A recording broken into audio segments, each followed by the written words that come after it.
Peter Lindstrom, and I will call the Environment Committee to order. It is 4:01 on December 12th, 2023. Welcome, everybody. And so let's get right on into it. We have a quorum, and without objection, we have a great agenda before us. And we have some minutes to approve as well from November 14th, 2023. Do we have a motion to approve those minutes? Move approval of the minutes as written. And a second? Second. Motion's been made and seconded. All in favor say aye. Aye. Opposed, nay. Carries. And nothing on our consent agenda this afternoon, but we do have three things on our non-consent business agenda. First one is 2023-298, and this is an amendment of a declaration of emergency repair for an Interceptor in Lilydale. Welcome, Mr. Wedin. Thank you, Mr. Chair, council members. For the record, my name is Tim Wedin. I am one of the assistant managers with Interceptor Engineering.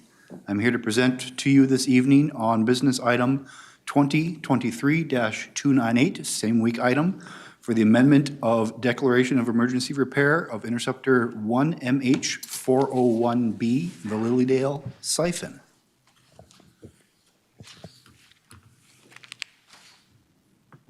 There we are. Brief reminder, refresher of our emergency declaration process.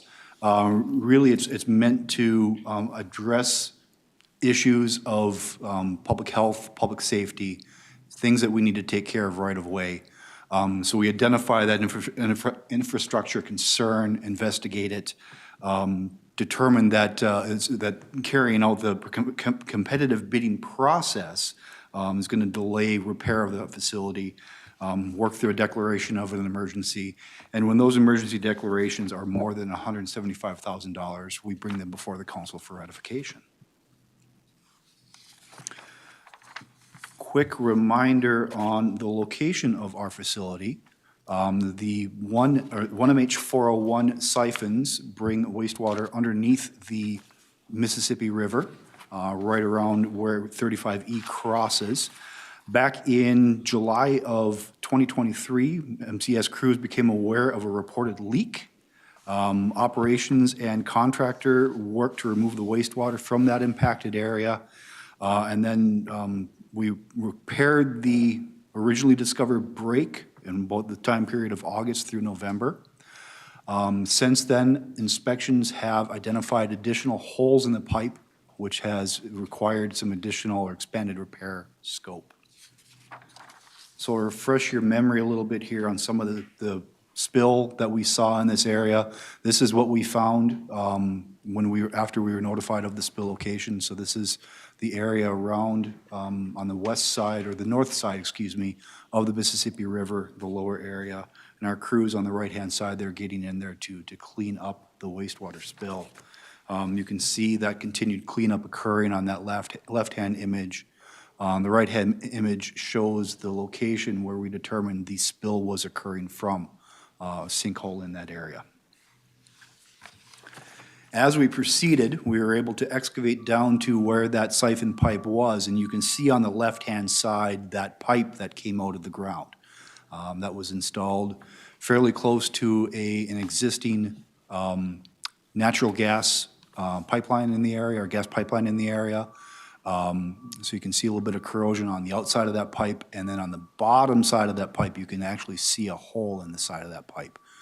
So that section was removed. On the right-hand side, you can see where they had excavated down to the pipe to repair it, and the piece of pipe that they're lowering in to replace the section that they had removed.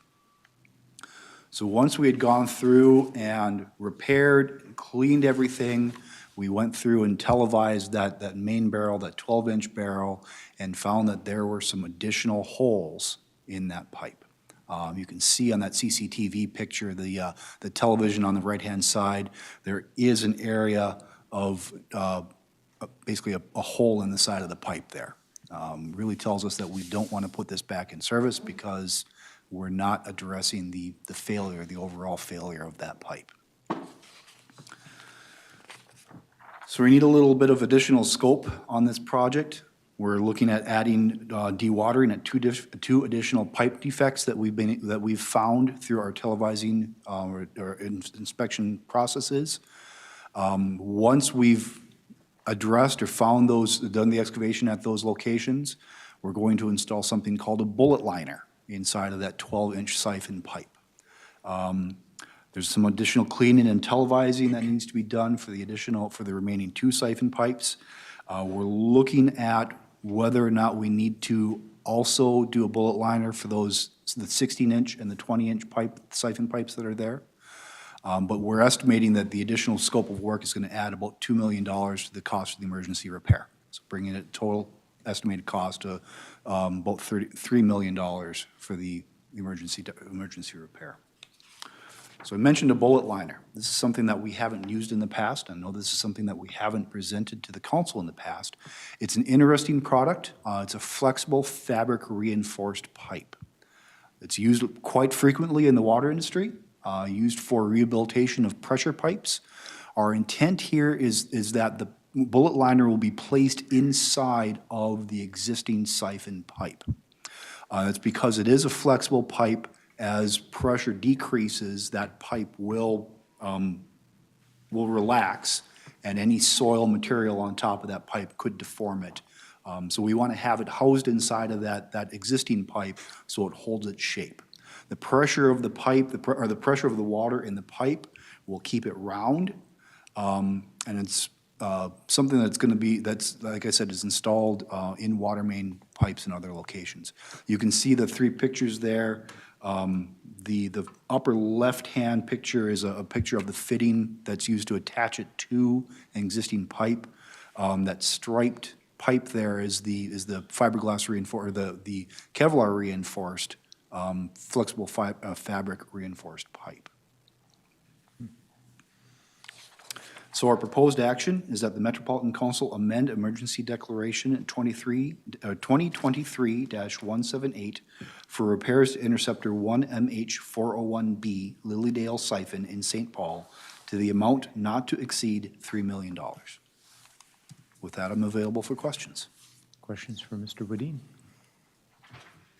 Councilmember Wolf? Thank you, Mr. Chair.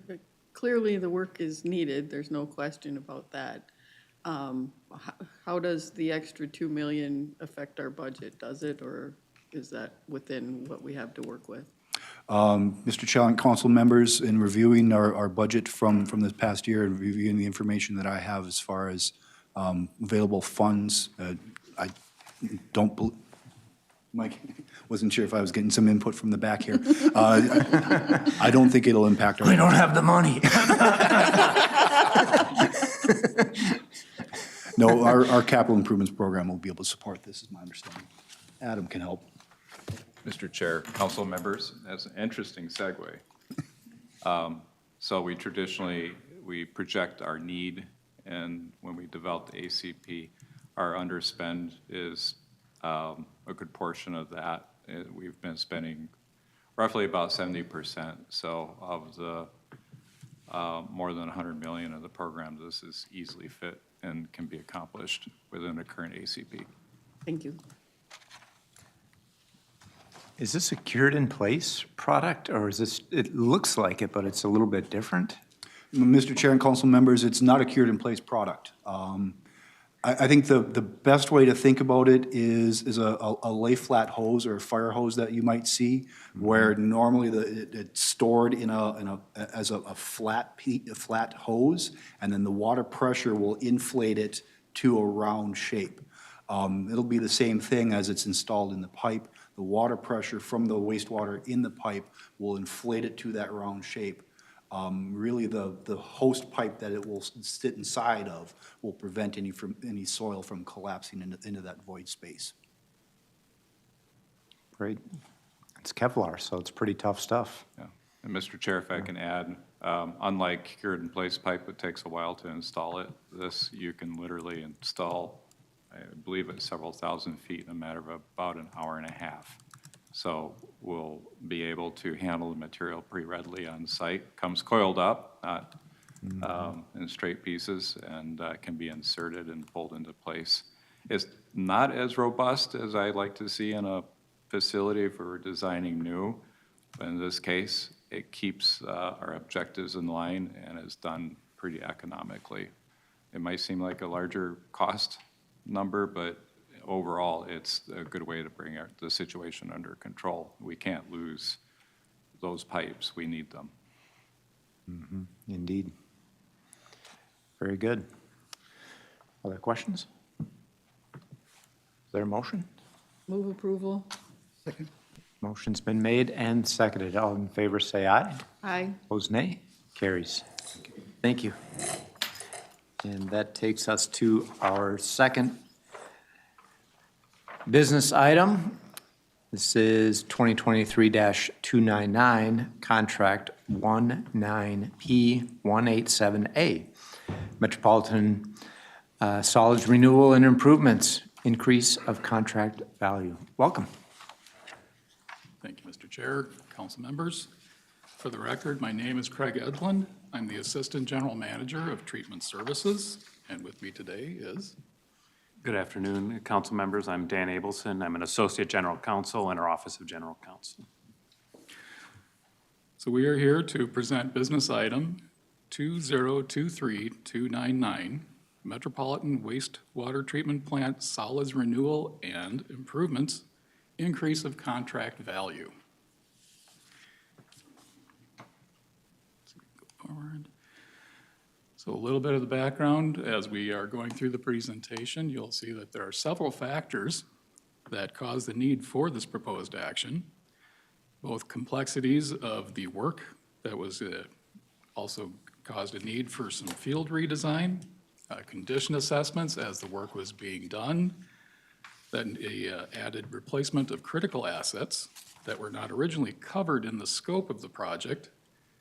Both the incinerators 1 and 2 got new superheaters that were critical equipment and critically conditioned. We also had a contractor delay claim due to an AIS waiver, which is American Iron and Steel Act, and issues for cake piping, high-pressure ball valves. The delay claim was resolved through mediation, and we will go more information on that as we go through. These change orders and the mediated claims resolution exceeded the original contract by $59,947, which is approximately 10.7% of the contract. Some background on the solids renewal and improvement. So this project is part of the Metro Solids program, which is a program of 3 major, or actually 5 major projects that will ensure the Metro plant has the capacity and capability to continue to efficiently process 75% of the region's wastewater solids. The other projects in that solids program are the addition of a new 4th incinerator, and that will be followed by extensive renewal projects for each of the 3 existing incineration process trains.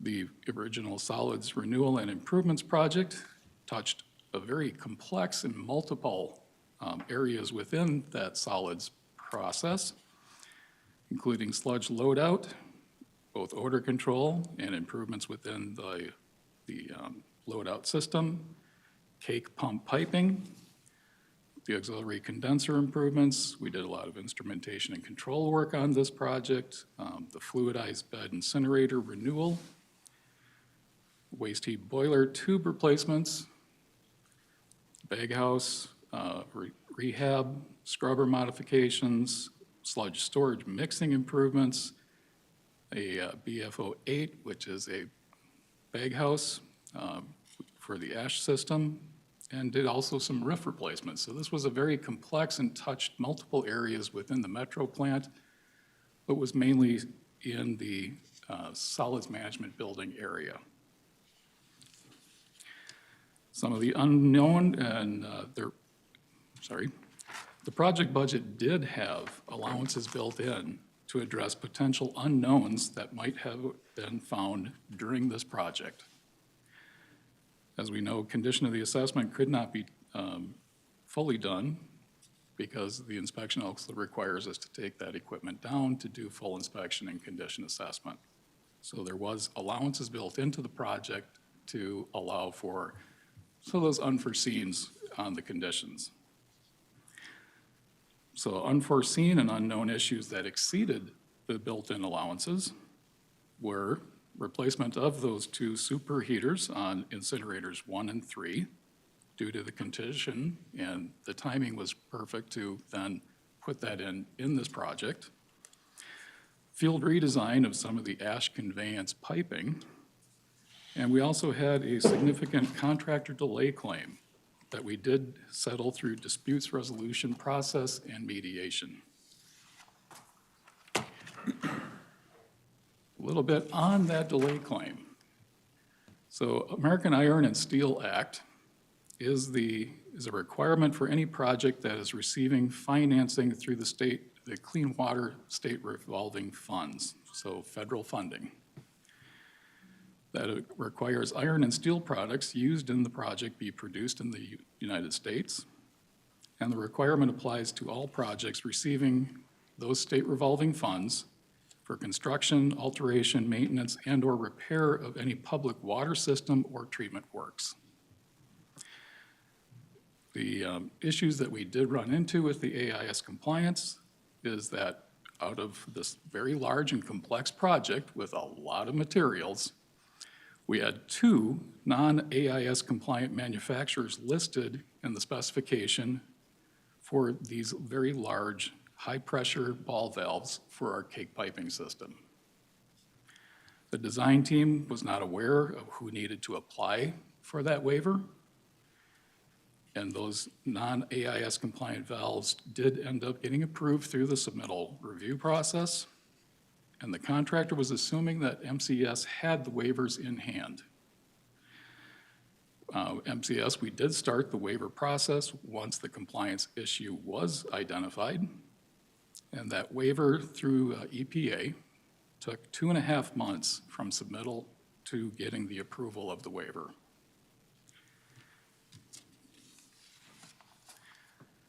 The design team, the plant engineering, and our construction field office worked through and understanding that we had a miss on the IAS compliance piece in the submittals, performed lessons learned so that we understand what happened and putting processes in place to assure that we do not miss that again.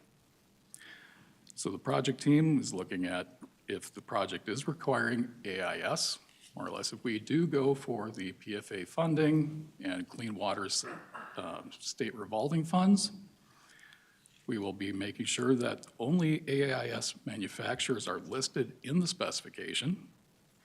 We will review those products for AIS compliance and apply for the waiver during the design, so making sure we checking boxes and getting things done ahead of time, and not approve any shop drawings unless AIS certification is included. We are working on an AIS work instruction and also adapting our PDA process to include that AIS review. And I would say that is, I think, Dan, would you like to, as we were going through this did cause a delay and a delay claim of about 185 days delay in the schedule of the project, which then the contractor did give us a delay claim, which then went through the disputes resolution process and mediation. And Dan can tell us a little bit about how that process works. Thank you, Mr. Chair, committee members. And so in this case, there was a claim, a delay claim for the contractor, and it had to do with both how many days of delay and then what was the cost for that delay. So I was just going to walk you through our delay claim process that's in the contract. So the first piece is the contractor submits a claim with, the dollars and the backup and the justification. Then the council reviews the information. Typically, especially in a case like this, there's a fair amount of back and forth to make sure that the council's understanding the information, to make sure that we have everything that we need to evaluate that claim. And then there's initially an attempt to resolve it at the staff level, sort of the car and the people on the ground at the contractor. If that doesn't work, which it did not resolve it here, then the next step is the disputes resolution panel. So that's a panel with the AGM from MCS and then an executive from the contractor. And they hear presentations from both the contractor and council staff, and then they confer to see if they can reach a resolution. So in this case, they weren't able to reach a resolution. And then the next step, if both parties agree, is mediation with an outside mediator. Typically, and we did it in this case, we use a mediator who is experienced in construction law. The person we use here probably has 30, 35 years experience, maybe more. The first time I used him was 20 years ago, and he was very experienced then. And the mediation process is one where we each submit our position to the mediator. We typically spend an entire day with the mediator trying to, work out an agreement, the mediator testing each of our positions and going back and forth. And if we reach an agreement like we do here, that ends the process. If we don't reach an agreement, then the claim goes to the general manager. There's a presentation to the general manager. The general manager issues a decision on the claim. If the contractor does not like that decision, then they have the ability to go to court and challenge the general manager's decision in court. Generally speaking, most claims we can resolve before mediation, but I actually can't think of an instance where haven't been able to resolve a claim in mediation if we get to that step. Do we pick the mediator, or is it like mutual agreed upon mediator? Yeah, it's mutually agreed upon. It's voluntary to participate in mediation. And I'll say typically the good mediators, it's not hard to get the other side's agreement, other than the fact that it can be difficult to schedule with them. Because the good ones are good at resolving cases, they're not. And the way they do that isn't by being favorable to one side or the other. It's by being able to reach fair resolutions. Mm-hmm. Thank you. Thank you, Dan. So again, our proposed action is that the Metropolitan Council authorizes an increase in the contract value for contract 19P187A, Metropolitan Wastewater Treatment Plant, Solids Renewal and Improvements, projects number 805947 and 808920, from $19,303,100 to $21,363,100,047. Thank you. Questions? Yeah, please. Thank you, Mr. Chair. So the design team, did we do the design in-house or did we contract that out with somebody else? We did contract that out. And so they didn't know what, all of the details that we should know? I mean, it seems like if we're going to contract it out, that telling us those things would be part of that, or am I wrong? You're not wrong, and that is why we did the lessons learned to go through with the design team and our own internal staff to make sure that we do not miss these. The American Iron and Steel has been in place for some time. There has been some changes over the years with each president kind of adding some extras to it. We definitely needed to work on getting this process put into place, as American Iron and Steel is being replaced by Buy America, Build America, which is also going to be adding a lot more restrictions and added work, basically, for our designs, as it is adding in also manufactured goods, it's going to be a much more complex process. So going through the lessons learned has also gotten us up to where we have a better process to address the new BABA Act. Thank you. I have one more follow-up, Please. if I could. And I'm assuming that there's no legal culpability on the part of the design team, or if there is, that we're going after them for their share of the mess. Thank you, Mr. Chair.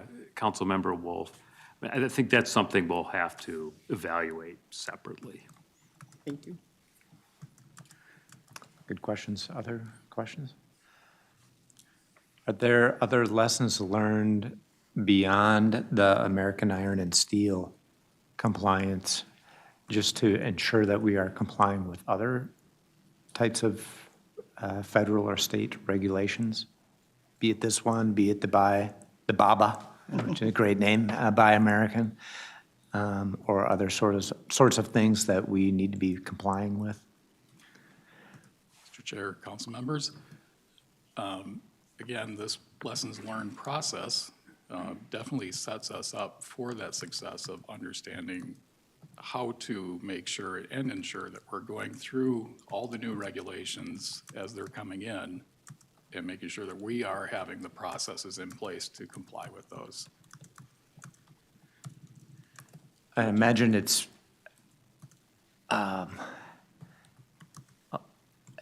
not just as easy as saying, like, if this product is 100% made with American iron and steel, like, there's a lot of things that we use that have iron and steel in them, right? Darn near everything we use has iron and steel in it.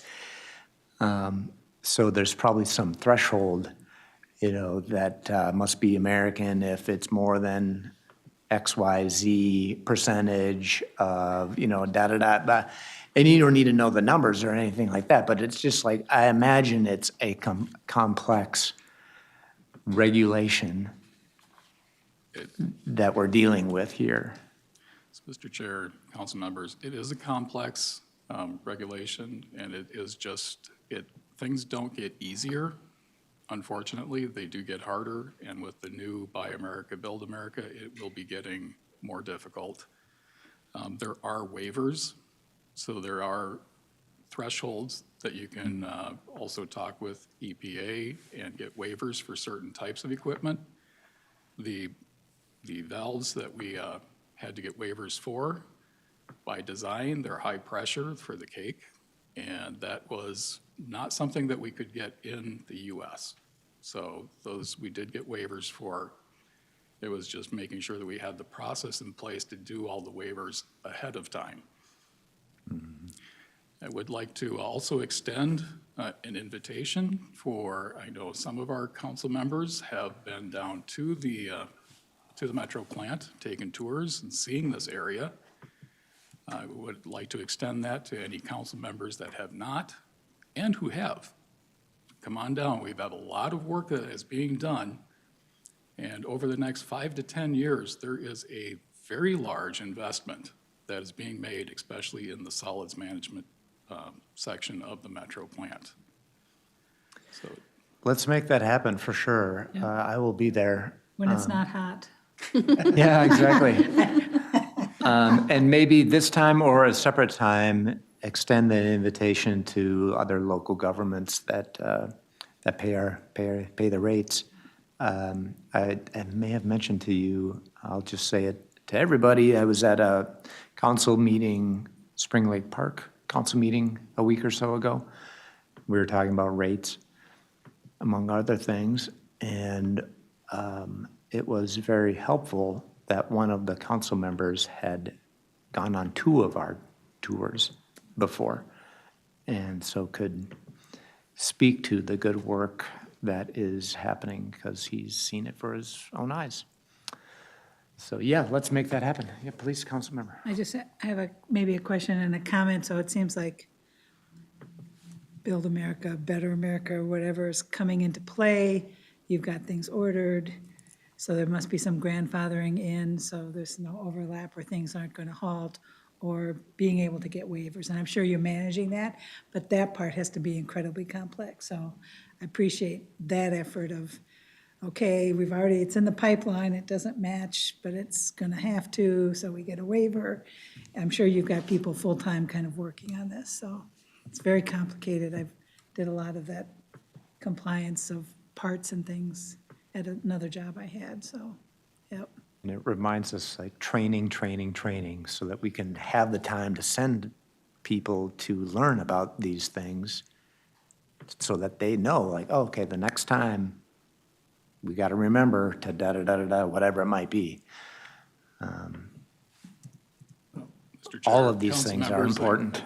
I was wondering, at some point, as we get into the Build America, Buy America Act, if interested, we could do an informational item just on what the complexity of that act is going to do for our projects. Absolutely. Yeah, because it's gonna affect cost.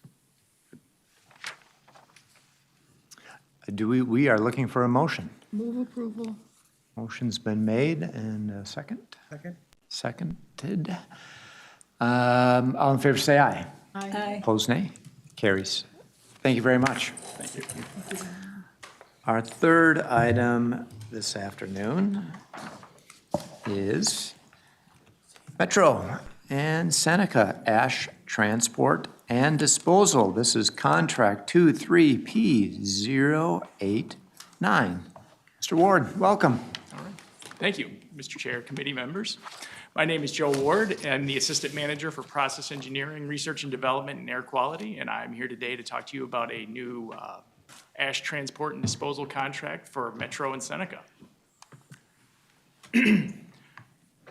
So after the liquid wastewater treatment process, the residuals that are left over are dewatered as much as possible to about 25% solids, and that solid material is then fed to our incinerators at both Metro and Seneca. And what's left over after being fed to the incinerators is ash, similar to a campfire, except the ash generated from our incinerators is very consistent. It's, you can see it there on the right. It's a rusty brown color. It's sandy, silty, and pretty fine. That makes it look like we just walked that out to the garbage can and back. That's it. Thanks for coming in. Yeah. I apologize for the poor Each picture. get a bag on the tour or what? No. It's just a little bit more than Yes, yes. what's in that picture. Yes. So after our ash is generated, it's stored in silos, and then about daily at Metro, and then weekly at Seneca. The ash is mixed with a little bit of water for dust control, and then loaded into trucks. And it is currently hauled or transported to the SKB landfill in Rosemount, where it is disposed of. For our bidding process, we advertised on July 13th. We opened our bids on August 16th. We received 3 bids.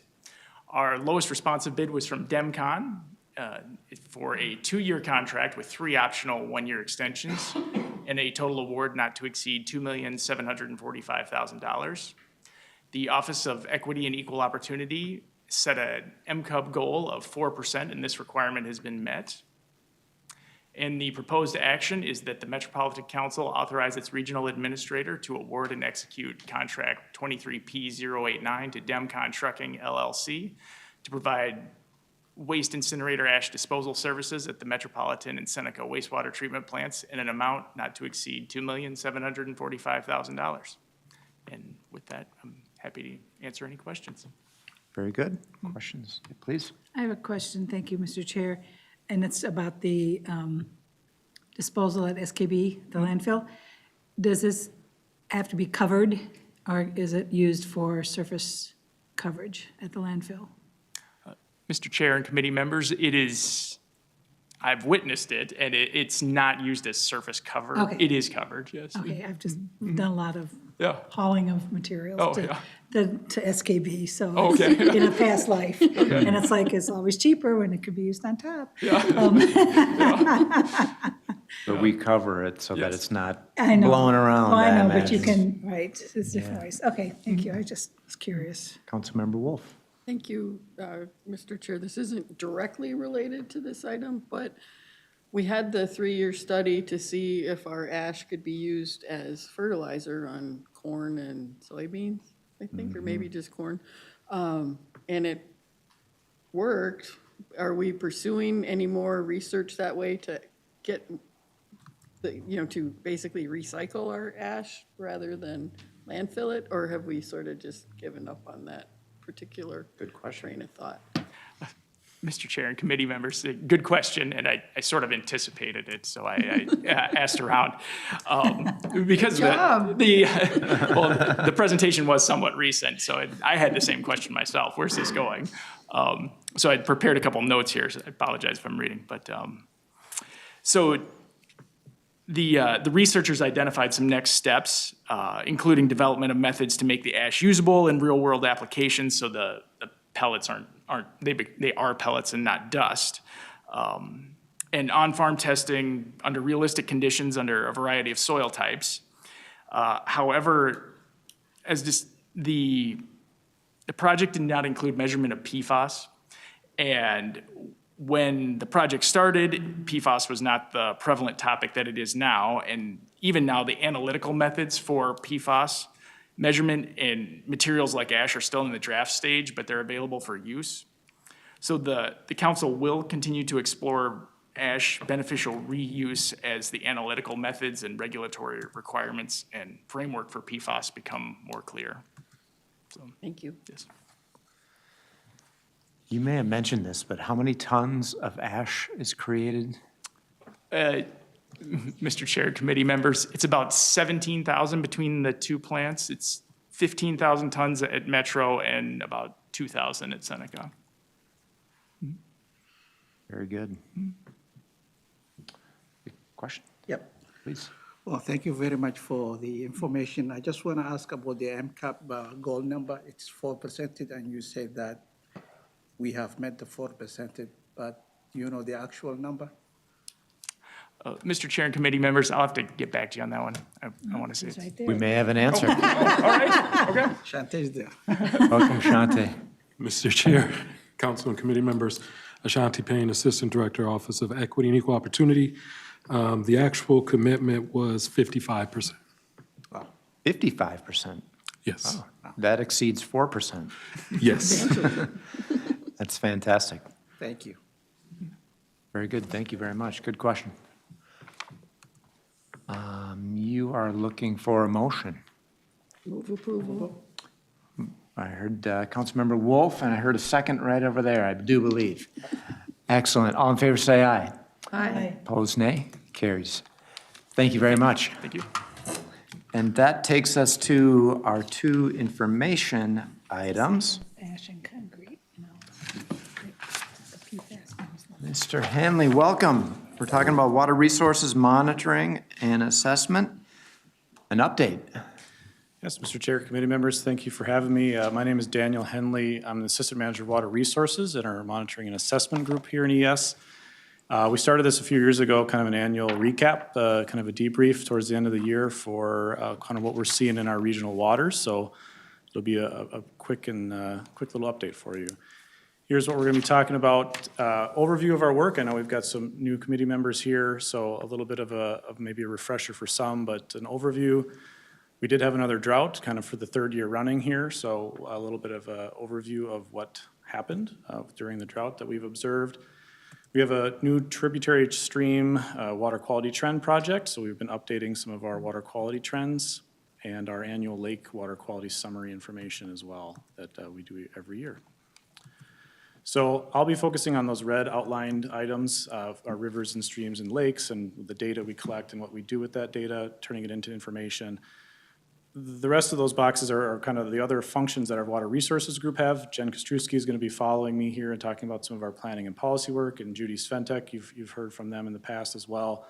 So this is a kind of a full shot of what the water resources group and what I'll be talking about specifically.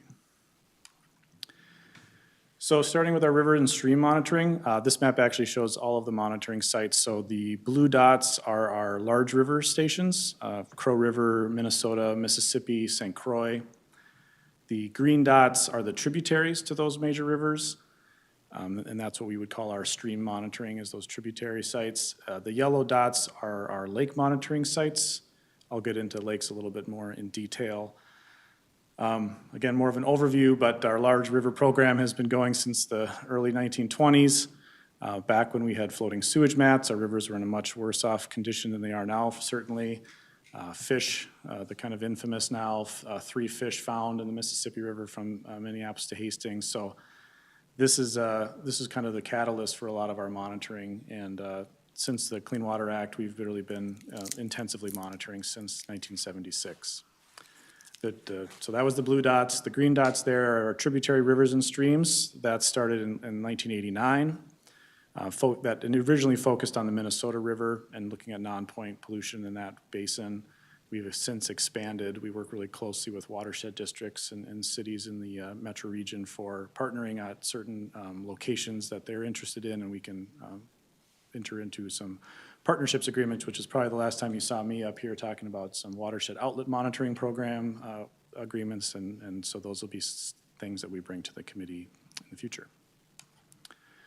What we do with this information at the large river and tributaries is see, in one case, the trends, which direction are they heading? So the graphic there on the left is our large rivers and looking at phosphorus. So this tells a really positive story for our region and our organization, and the improvements that the wastewater treatment improvements, non-point watershed management, everything has combined to a lot of green arrows, which is what we're looking for when it comes to trends going down in concentration. In looking at where in the region are some of these pollutants coming from, you can look at pollutant loading. So on the right-hand side, there's different watersheds that are feeding into our major rivers and our receiving waters. And you can see there's kind of a discrepancy between phosphorus coming off those landscapes on a pounds per acre basis there, that even some of the larger ones, like a Rum River, is actually not putting as much in as some of those smaller watersheds, even in the Minnesota River Basin, that are much smaller but have more yield in terms of loading. So we're collecting data, we're putting together these assessments, and that's informing kind of where we're going as a region, what are some of the challenges that we're facing, and how we can help and help the region prioritize things like watershed management. So more of a recent kind of update. This was the drought of this past summer. For those that don't know, we have to aerate our metro plant effluent during when it's significantly low. The river is very vulnerable, low dissolved oxygen for organisms that rely on that, and so we monitor that quite closely. So the red, purple, and blue lines there are continuous dissolved oxygen readings that we were taking throughout the summer. The black line is the flow. It's kind of hard to see all the thresholds, but obviously the flow is continuing to go down, and it's quite low below the threshold lines. And there was 3 instances there. You can kind of see the dips where the dissolved oxygen dipped down, where we actually had to turn on our pumps. And so we're able to protect that river at its vulnerable periods, where we essentially eliminate any impact that our metro plant effluent would have on that river system, because it's so vulnerable. The pictures on the right are just we've upgraded some of our equipment in recent years, which is exciting. The lower right-hand picture is a sensor that we're able to deploy in the river itself. And the upper right picture is where we actually had to do a little bit of a quick deployment, because the drought got so low. You're starting to see some riprap in there, that the river levels got so low we had to deploy some quick deployments to keep the data going. Other stories from the drought, we do stream and lakes monitoring, like I mentioned, and similar stories are for our streams, like this river picture, where the water gets so low you actually have to relocate the equipment, otherwise it's just out of water. Likewise, our lake program, we have volunteers that are monitoring with us, and some of them had to stop monitoring because they couldn't access their lakes any longer from their dock or the access points, and so it got pretty significant this past summer. Looking at some of the water chemistry data we get from our rivers monitoring in this case throughout the summer months, which is, this is showing June through September. And I showed a similar graph, I think, back in 2021, and it's a very similar situation to that drought, where phosphorus was actually handling itself pretty well above the water quality standard in green, so indicating fairly good water quality there. Coming into the metro on the Crow River in Minnesota, those have some phosphorus challenges, but Mississippi stayed above the water quality standard this past summer for phosphorus, which is, again, going back to that trend chart, a lot of green arrows, a lot of improvements in wastewater treatment. Algae in the chlorophyll, measured with chlorophyll A, was actually below the water quality standard. So even though we've made a lot of improvements in phosphorus, there are still those kind of algal blooms and a lot of algae growing in the stagnant, slower moving waters during the drought. There's some other theories, there's obviously other factors other nutrients like nitrogen, even some theories around water clarity actually improving, causing more light penetration. And so that's maybe helping out with some algal growth there. So you might still see some algal blooms, but some of the chemistry is showing improvements like the phosphorus that we said. One of our other projects this summer and currently working on it and wrapping it up is an update to our tributary trends. So we take those streams and we look at where they're going over time. We don't have as much of a record, as long as a record as those river stations, but we do have a pretty good one, and this past update is adding the most recent 10 years to this record. So here I'm showing Bassett Creek, which is the west side of downtown Minneapolis. And these smaller, more developed watersheds, they do respond to management. And here we saw some significant improvements, maybe a little bit of a back step here in the last couple, 10-year period, but we are wrapping these up right now, sharing it with these watersheds and looking at it at a regional scale, and we'll be rolling these out. But so this is an example of a smaller, more developed watershed. This is the Crow River coming into the metro area at Rockford. So it's a much larger watershed, heavily ag dependent, and a lot of wastewater treatment plants upstream out of the metro that go into here, and they've been making similar wastewater improvements, and so you see this more gradual, long-term improvement in phosphorus like we've seen in the metro at the other locations. Quick check-in for our lake monitoring program. So this is looking at our 2022 lake grades. We do these every year with our various programs. So every dot on here is part of our program. Some dots are not here, like there's not a lot of dots in Ramsey County or Carver County. They have their own monitoring programs, and so we don't duplicate with them. But we offer a volunteer program called Citizen Assisted Monitoring Program, CAMP for short. And so we have over 120 volunteers in this program. That's someone in their paddle boat there, the folks who couldn't get out on their dock when the lake levels got too low this summer. And we also supplement that with staff monitoring. So the bottom right picture there is one of our scientists out collecting at our priority waters. We have a priority waters list that we just released last year, and so we're ensuring that those lakes are getting monitored. But we have a pretty robust program, come out with these lake grades. They're based off of phosphorus, algae, and Secchi, which is a measurement of water clarity. And so we kind of combine that all up into a letter grade that's easily digestible by the public. With that, I'll take any questions. Thank you. Questions? It's interesting to think that water clarity could cause more algae blooms. Like, does zebra mussels come into play here? And maybe this isn't clear science yet, but Right. An area of research. Thoughts on that?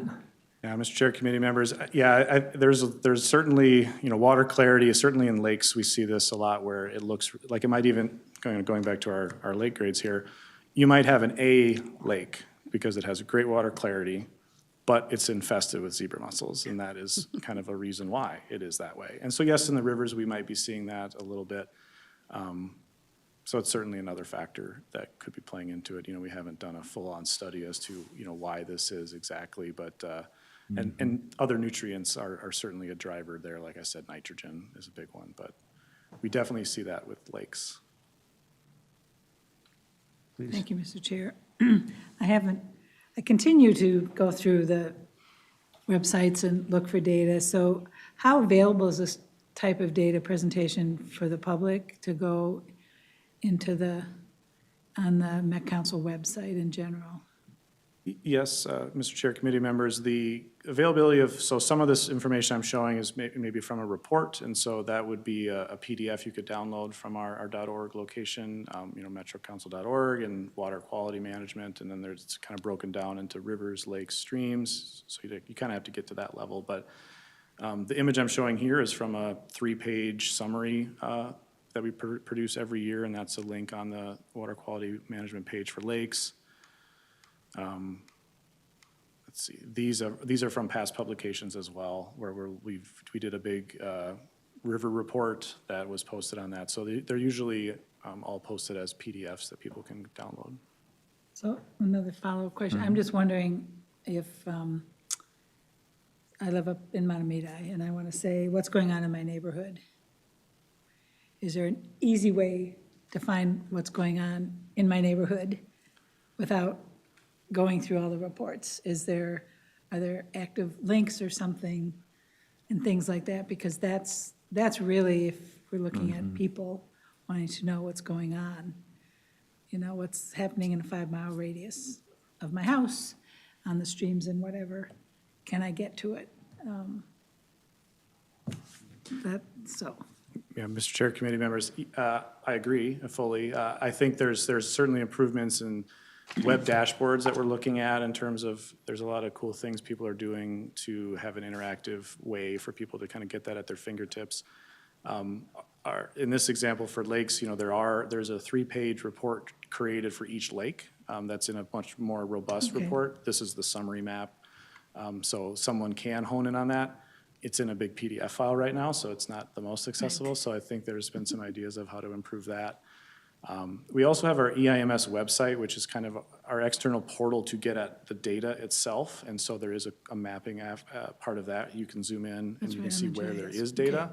It's not going to take you straight to a chart fairly quickly, but it's got all the data, and then there's a documents page where it'll have links to that. So I'm not going to say we've perfected it, but we have that basic level of getting at your information. Well, I just know as part of District 11, more and more citizens are asking for access and asking questions.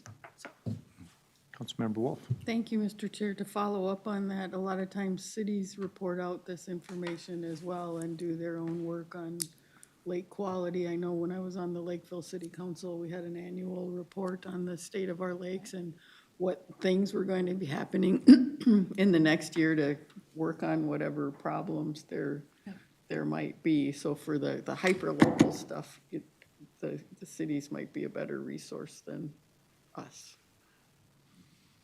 If I can, Mr. Chair, committee members, I think the local newsletters, the watershed district newsletters, these lake grades are heavily used, even people just taking our methodology and using it themselves. And so you'll see, mine's a B lake, so they're using the council lake grade methodology for that. Things like these graphs I've seen show up as well in those newsletters saying, hey, in your neighborhood, this is improving. And so we are working with those local partners, communities, watersheds to get the word out.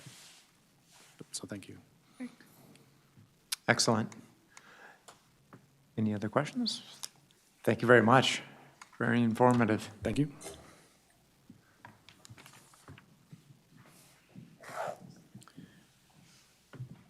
Continuing on the water trend. That's right, you get back-to-back water resource managers. Welcome back. Hello, it's been a while. It's good to see you all. For the record, my name is Jen Kostrowski. I'm the Assistant Manager of Water Policy and Planning for the Council. I told you all that I would be coming back, and so here, holding true to my threat, I have come back. We are ready to start talking about the policy plan. So up until now, we've been learning about the different recommendations that came through our policy research. And now is the time we are going to jump in and start talking about the plan. The first change that the authoring team has decided to move forward with is renaming the plan itself. Historically, it has been called the Water Resources Policy Plan, or in previous editions, it was called the Water Resources Policy Plan. And we wanted to make sure that we were conveying that we are taking a more integrative approach to water planning from the council perspective. And sometimes when people say water resources, you tend to think about rivers, lakes, and streams that Dan just mentioned. And so we wanted this to be a more inclusive document to think holistically across all of the different types of water, whether we're talking about rivers, lakes, and streams, because we should, but also groundwater, wetlands, effluent from our treatment plants, drinking water supplies from our locals. So all of that is incorporated in this plan. And so we thought that changing the title of the plan itself would reflect that and be a little bit more inclusive in the work we're doing. Because the name changed, the plan purpose actually has not, though, because we have always had these things in mind in this plan. And so this is that framework for integrated water planning. Again, thinking about it from wastewater planning, water supply, and surface and groundwater planning for the metro area. It also includes this time, and we'll talk a little bit more about this in a little bit, the metro area water supply plan and the wastewater plan. So it's our policies, our water supply plan, and our wastewater system plan are the major components of the water policy plan. It will contain policies and actions that I look forward to working with you on to develop. And it helps to clarify what our regional expectations are for water and how we as the council can come and help be a part of that regional vision, in addition to clearly outlining local requirements so that all of our plans are aligned within the region. I know you have seen this graphic before from other colleagues, but it is a good one, and I feel as though this is worth revisiting. The water policy plan is part of the larger regional development guide process, and so it is all in alignment and informed by the other conversations you've been having in other committees when you are talking about the regional values and visions, the shared goals and across all of the different divisions. That is going to inform where our policies and objectives, policies, and actions, what direction they take within the water policy plan. And so I do, just for clarifying today and to try and level set what we're going to be discussing, we're going to be in that yellow banner above everything. So we're going to be still intentionally a little bit higher when we're going to open into our discussion. But it's going to be talking about the objectives for the water policy plan. I know that everyone wants to get to the policies and actions because that's where we can really start talking about solutions and roles. But for today, I'm going to intentionally keep us all a little bit higher up in the hierarchy. This is, again, just a reminder. I know you all have probably heard this presentation from so many different staff, but it's a good reminder for me to say this. So this is the current language that community development staff are working on for our regional values. So just as a reminder, I'm not going to read the blurb. This is, I think, just good context. The 4 regional values that we are going to be working on and framing the water policy plan to fit under are equity, leadership, accountability, and stewardship. So we're going to make sure that we are keeping those values in mind when we start the water policy plan. Additionally, I know you have spent some time discussing the regional goals, and those also are going to inform this policy plan.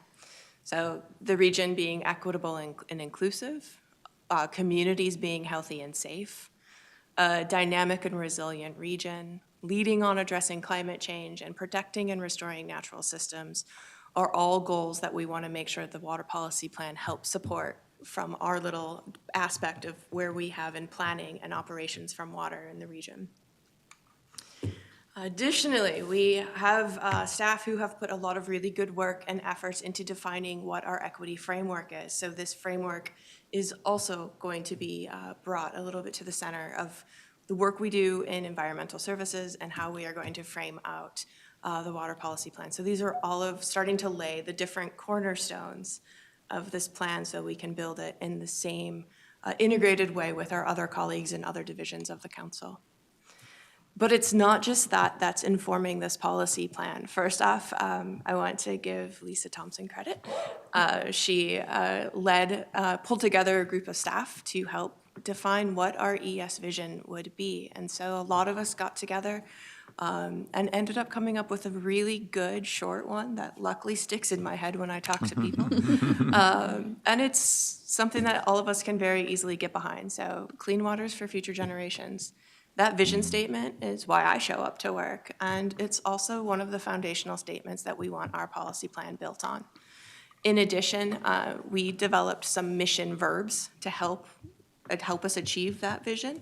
And so partner, plan, and provide are something that we constantly are looking at the work we're doing and how we can frame it in those action verbs to get us to achieve that vision.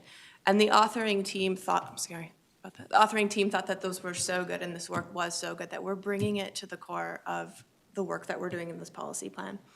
And so when we do eventually get to actions, you will see that we have already started to frame our actions under the partner bucket, the plan bucket, and the provide bucket to help us make sure that we are thinking about all of the different ways that we can bring our vision to life in this document. Again, there are other sources of foundational work. So we have water advisory feedback. We have a water advisory group. We sometimes shorten it and call it the WAG. We have the Metro Area Water Supply Advisory Committee and the Technical Advisory Committee for our water supply work and planning work. And so that's where we can hear a lot more of the local water professionals' perspectives from their level of water governance, whether they are watershed administrators, whether they're local suppliers. Those are our advisory groups to really get that input into the work we're doing. And we also have spent some time talking to you about this research. We're starting to get feedback from folks. These have been online. We are going out asking folks to provide feedback if they would like. So we're starting to get that to come into. So we're building that into this plan. And then lastly, in 2022, our MOSAC and TAC groups from the water supply delivered a report to the legislature in which they defined 5 goals. And so those goals are also being incorporated as we're thinking about the objectives and where we want our water policies to be looking forward in the next, well, until 2050, when we're thinking about the next 30 years.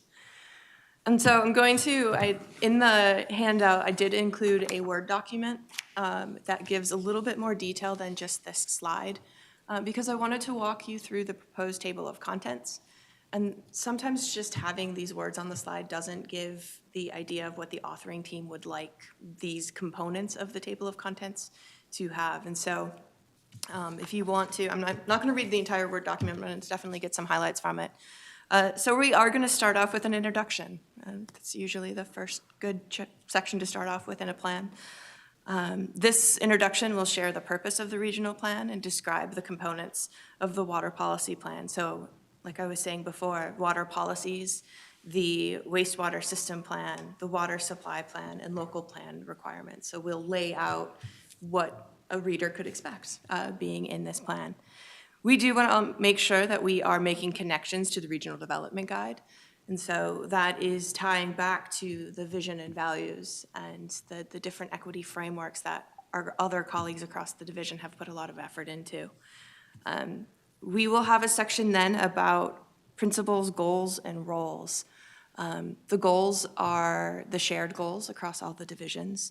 Some of the principles are how ES staff come to work and what we are expected to, some of our hows of how we do the job.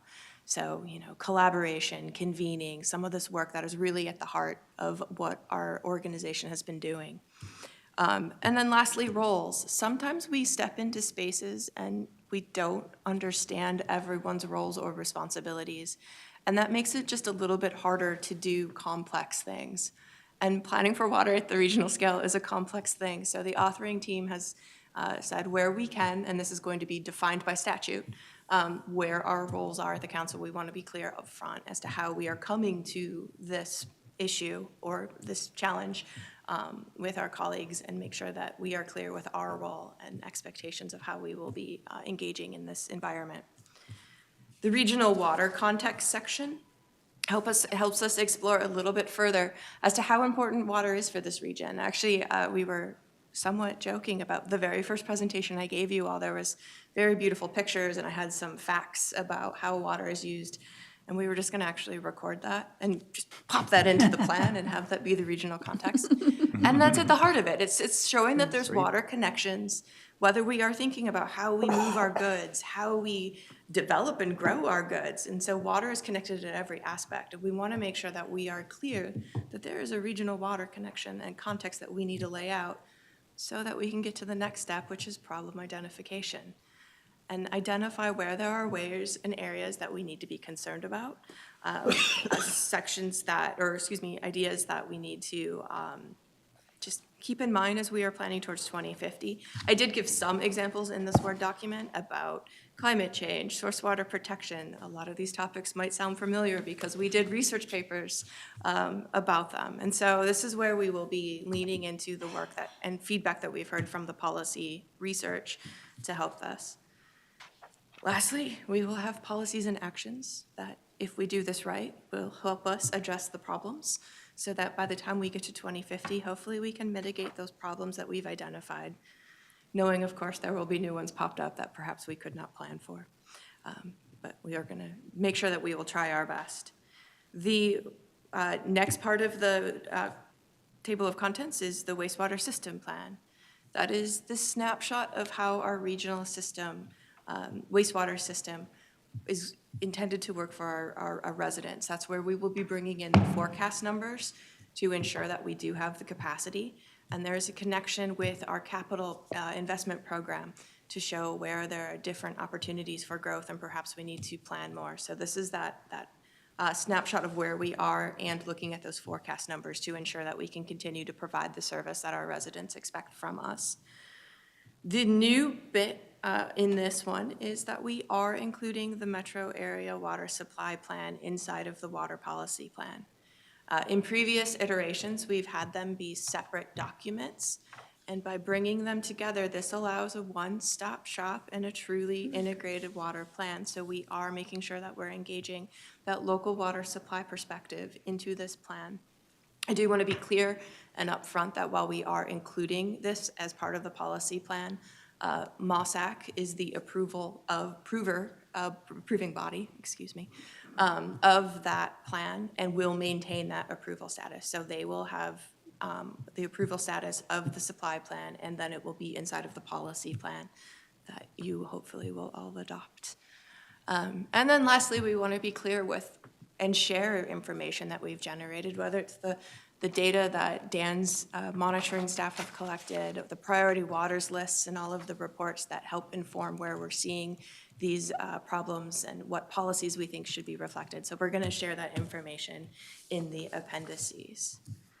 And so that's the plan for the table of contents. I think I'm actually going to take a minute here just to see if there's any questions before we continue on, or thoughts. Questions so far? Yeah, please. I don't have a question, but I do have a comment on, I think, and it sounds like you're going to be doing this, is really grounding everybody before you jump in this document. It just seems like, get a shared picture of kind of where we are, what the issues are, and I think from as you walk through it, it sounds like that's what you're going to do, and it just seems like that is so important, because like you said, everybody wants to get to let's fix the problem, or let's, get going and working at it, as opposed to, let's just talk about where we are.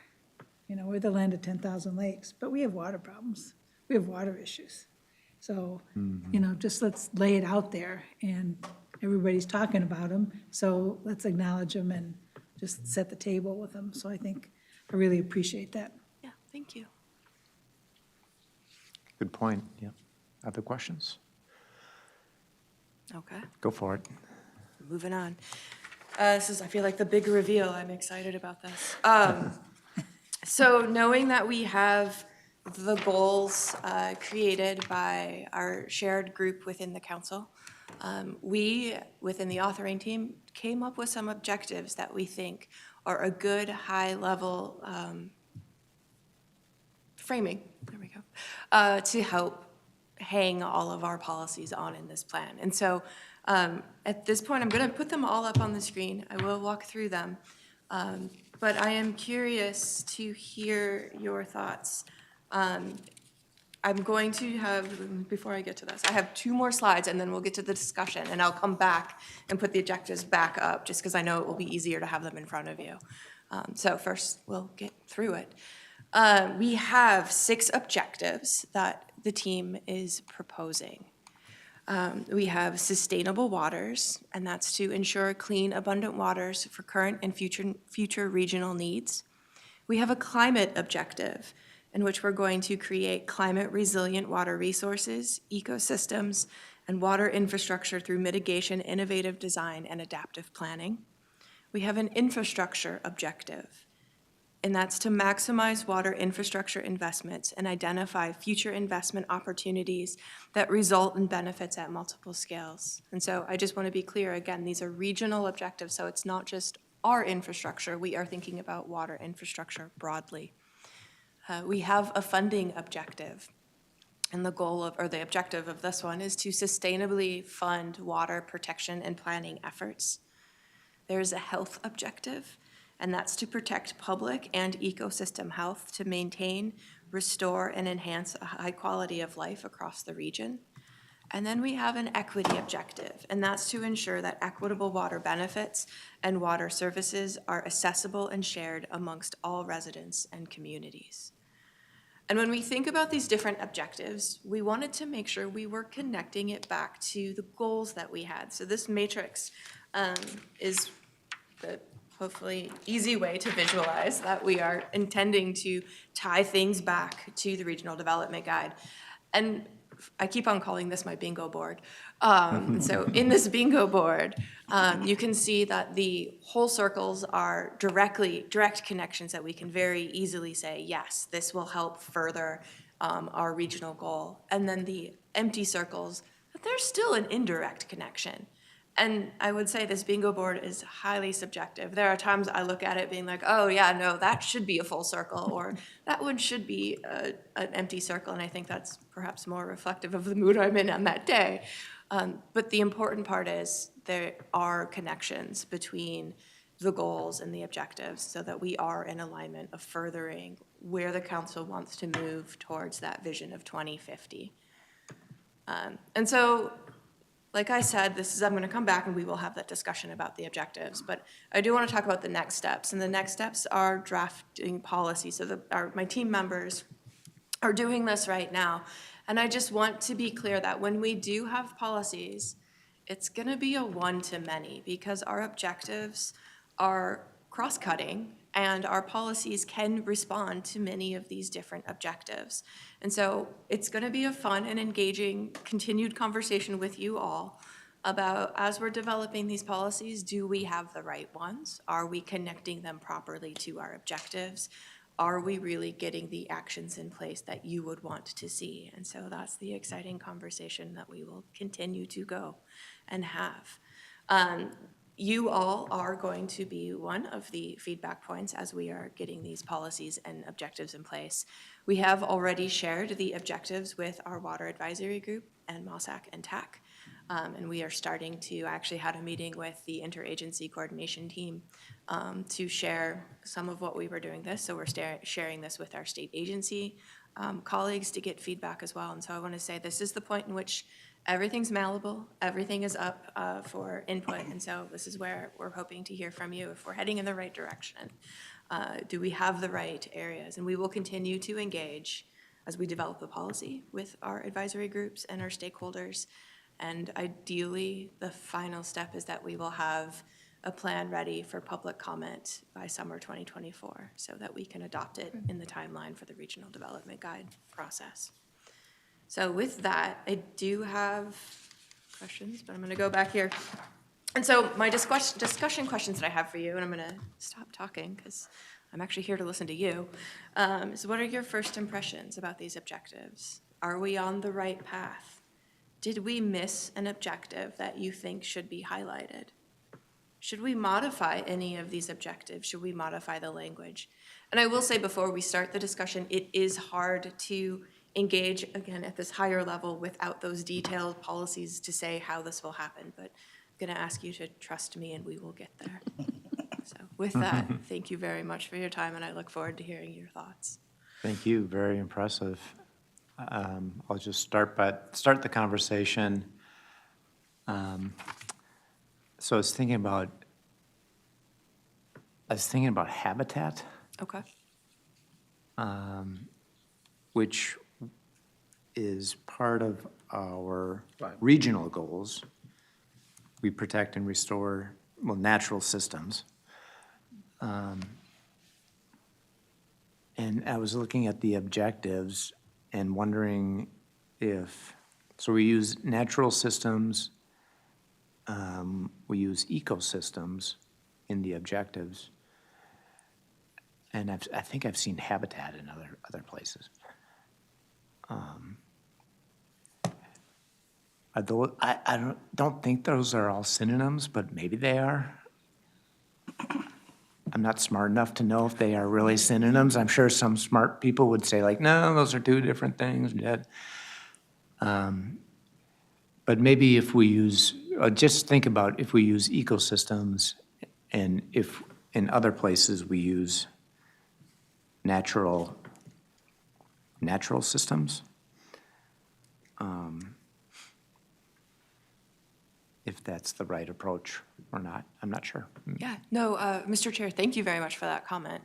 First off, I think this is where we might be showing our biases if some of us are coming as scientists versus some of us are coming as planners of talking about the same thing. We'll use different words based on what we've been trained in.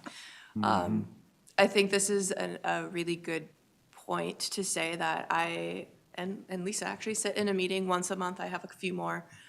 In which all of the plan writers get together, and we are going to enter that phase of making sure the language that we use is the same across the plan. So thank you for pointing this one out. I probably would have been blind to it, because for me, I would say, yeah, they all mean the same thing, but this is where it's good to have your insight. So I'll highlight this area to make sure that we're finding some similarities with our colleagues. It's top of mind for me maybe now, because when I'm not thinking about wastewater, I'm thinking about birds. I'm a birder. I was just out at Lake Elmo.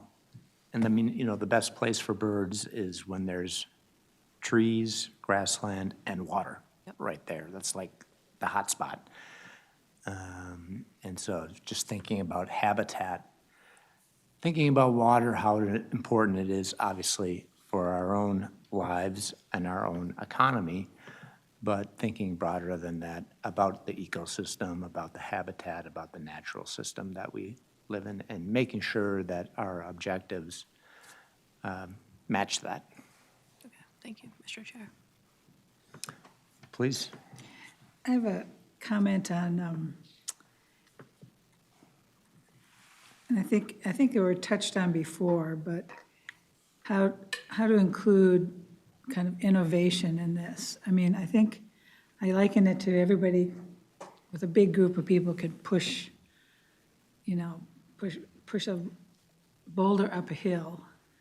But can we start to try and think about leaping over the boulder, going around the boulder, leapfrogging a little bit, and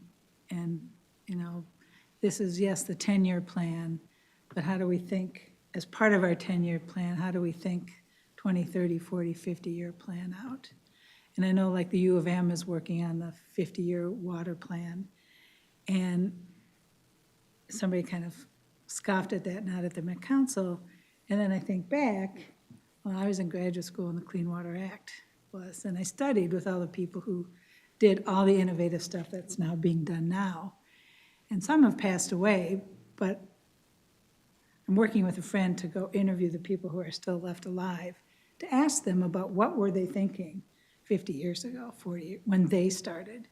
And so I don't know how that can get framed, but I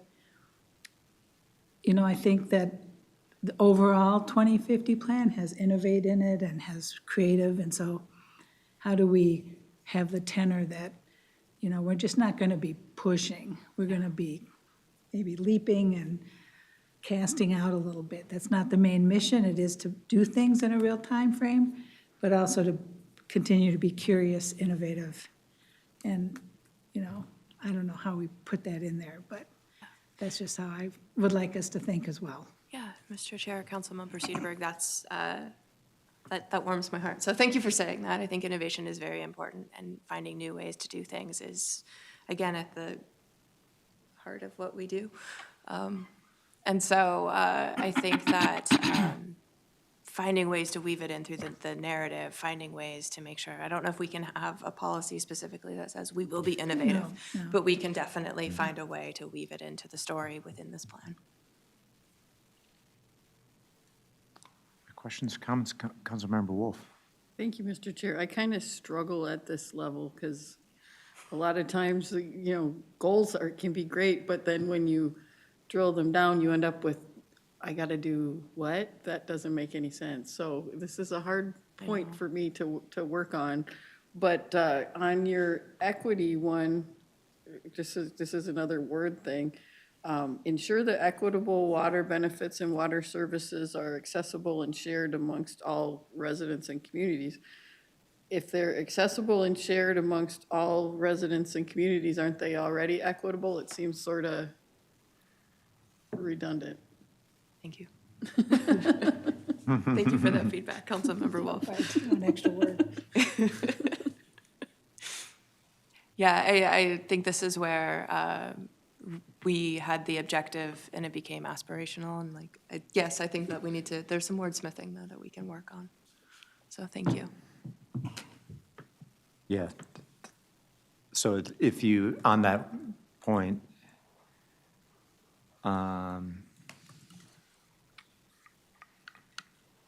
so if water benefits and water services are all accessible and shared, does that mean Then that they we are have reached equity? Yes. So Probably not if the water is garbage. If it's not clean water, if it's not safe to drink, if it's not clean, then we are still in, or if it is for some but not for others, then we're still in an inequitable spot. Or if your house is underwater, that's, and it not addressed, right? Yeah. That's an inequity. So, yeah, yeah, and some questions to ask there, I guess. yeah, Mr. Chair, thank you for that. And I think that all of these issue areas that our objectives have pointed out, and this is where I want to just keep on reminding that this is that regional plan, and we need the region to help address these objective areas. And so it is not the council who can come in and help the folks whose house might be underwater or whatever inequities they might be experiencing, but it is an opportunity to take on that mantle of leadership to say, this is a concern that we are seeing in the region, and we can pull the right people together to help be innovative and address these concerns. So I think that there's a lot of really good work ahead of me for the rest of my career. I have one more comment. Please. Is there other things that we should be funding? If we sustainably fund water protection and planning issues, but are there maybe, we have to fund some, I guess water protection might include water infrastructure, so I guess you're gonna have a big set of definitions. What does water protection mean? And so we can go look and see what that includes, but just thinking about what water protection, I kind of get what it means, but I think, I don't know, great things come in threes or something if there's, because I think there's a lot of things related to water that we should be sustainably funding. Mr. Chair, council member, as we go through this, and again, it's hard to be at this Right. spot, and so it will be iterative, and we will keep on coming back, and this is why everything is very much so jello. Everything is shaky. And so I do have an additional, and I'll share it with the next time. We do have some descriptions that we have helped to write to give a little bit more clarity on this. And so, again, there'll be opportunity to hear your feedback on that as well. It's nice to be short and concise. Yep, as well. I also knew I was on the end of the agenda, so I wanted to, Anything that's missing, do you think, or, That's what I was just thinking. yeah? Yeah. Councilmember Thank you Osmer. very much. For these objectives are very nice, but when it comes drafting the policy, I see they are crossing each other. So are we going to miss some of the objective, or are we including everything when we form the policy? Mr. Chair, Councilmember Osman, I think that I have, when you see these documents, so I'm a very visual person, and so I ended up creating logos that I'm sure communications is not happy that I have done this and will let them take lead on the design of the real document. But the logos help me tie back the policies to these objectives so that we can make sure that we are tying these back. And again, it's a many to one, so one policy will have implications for sustainable waters. It might have implications for climate and infrastructure and funding. So like our team has developed quite a few that do tap all 6 of these.